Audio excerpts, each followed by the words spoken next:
Hello. There are two types of Englishes, the Commonwealth British English and the North American English. Since I've moved here to the USA, there have been a few things that I've had to change in my speech to be better understood by the folks here in the USA. And through that process, I've found some other words that would work in one place but not the other. So I've got 4 examples, 8 words, that I like to share with you to see the differences in these two Englishes. The first example I have is coriander and cilantro. In Australia and the UK, if you ask for coriander, it means the seed and the plant. But here in the USA, if you ask for coriander, they'll point you to the spices section only. If you're looking for the fresh herb, you have to ask for cilantro. The etymology of these two words comes from the same base in Latin, coriandrum, for that particular herb/spice. The French took it and made it coriandre, and in Spanish, they took it and it transformed into cilantro. So in the UK and Australia, they kept the French version of that, whereas here in the USA, they use the Spanish cilantro. The next 2 words are aubergine and eggplant. Though aubergine seems to be localized only in the UK and Europe, whereas the rest of the English-speaking world uses eggplant. Eggplant I'll start with because it's just a description of what those plants look like. Not the purple ones, of course. I did not know that there were some white eggplants as well, and there's a picture online of an eggplant in the middle and then 2 little eggs in a carton, and I went, oh, that makes sense why you described this plant, because that's what it looks like. It looks like an eggplant. Aubergine, being localized to the UK, has a very different history and etymology. It goes back super far, because if you go back far enough, you get the Sanskrit, and from Sanskrit got transformed into Persian, Arabic, then through the European languages like French and Spanish, to then be dumped into English, or at least the UK English. The Sanskrit, if I'm saying it right, Vatingana, that got transformed into Arabic. Oh, Badinjan. Through there, you have the Spanish and the French taking it. The Spanish, I'm not even going to try to say because aubergine is the closest that I'm going to get to any pronunciation through Spanish or French. And of course, the UK took that and said, hey, that's what you call it. That's what we're going to call this particular vegetable, aubergine. I'll stick with eggplant though. The next example is petroleum or gasoline, that lovely viscous liquid you throw into your car to make it go. Petroleum or petrol is used in Australia, UK, New Zealand, whereas gasoline or gas seems to be localized to the USA only.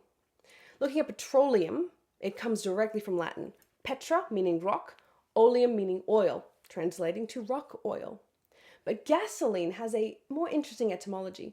When I was looking this up, though, in my Oxford Dictionary here at home, it did have a note there saying it's a dated way of saying petroleum. So at one point, they said around the 1860s, at one point, it was just referred to as gas by all English speakers. Looking up gasoline, there were 2 major stories about how this word or how that name came about. I'll share them with you because I think the second one's a bit more grounded than the fanciful one that I'll share with now. First theory was a gentleman called John Castle, 2 S's. He wanted to trademark and make his own brand of this particular fuel, so he called it Caseline. From there, it changed from Caseline to Gazeline to gasoline, and that name stuck with the USA, much like other brand names like Kleenex for tissues or Band-Aids for that adhesive to cover up a wound. So you're not saying, you know what it is, but you're not calling it what it is, you're calling it by this brand name. Theory number 1. The second one, though, is just saying that they had the word gas and added a chemical, what did I put here? A chemical fixture at the end, gas-ine, to make it into something more liquid, because it isn't a gas, so to say, like oxygen, or look at the periodical elements there for reference. But they had gas and then connected it with an O and then ine, gasoline. Now this I thought was funny because there's no more explanation there on it. So with my research, I think what happened here is because gas was used to heat up houses. When you've got a combustion engine, it gets hot as well. You're not using the same fuel exactly, but gas for heating up your home, then gas to make this engine go as well. So, well, it's not a gas per se, it's a liquid. So let's add that chemical element at the end to say, hey, it's a compound that heats up this engine to make it go. So we'll just call it gasoline. And from there it stuck. It's a much more boring way of looking at the etymology, but I think that to me sounds more realistic than naming it after John Castle and having that word transform that way. I'll let you decide. Hi, Editing Ches here. Did you know that I have a Substack where I publish articles 2 times a month on stories, poetry, language, and some pensive thoughts? If you're curious about that, the link is in the description box below. Now, back to the video. The last example I have is abseil and rappel, 2 words to describe coming down cliff face or rock face with a rope until you reach the bottom. This came about because my sister, brother-in-law, and I were all chilling in the living room. He was playing this adventure game and we saw abseiling happen. And my sister and I went, oh, remember camp in school? Because we both abseiled, which good reminiscing about that. But brother-in-law usually has something to add to the conversation even while playing, but he was silent. So my sister and I went, you right? And he goes, I have no idea what you're talking about. To which both of us went, it's on the TV screen. What?